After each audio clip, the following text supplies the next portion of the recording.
আজকে আরেকটি সকালে সবাইকে অনেক শুভেচ্ছা।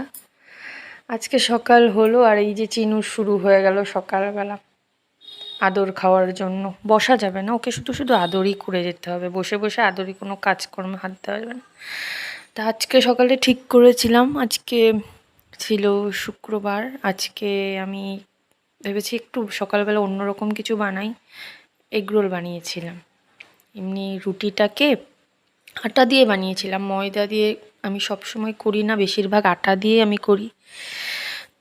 আটা দিয়ে যেরকম আর রুটির জন্য আটা মাখি সেইরকমভাবে মেখে একটু মোটা করে গোলা করে সেটাকে বেলে তার পর কড়াইয়ে তেল দিয়ে অল্প করে ভেজে রুটিটাকে নামিয়ে নিয়ে তার মধ্যে আরেকবার তেল দিয়ে তার উপর ডিমটাকে ফেটিয়ে দিয়ে সেই ডিমটা চারদিকে কড়াইয়ের ঘুরিয়ে সেই ডিমের উপর রুটিটা দিয়ে কিছুক্ষণ ছেঁকে নামিয়ে নিই।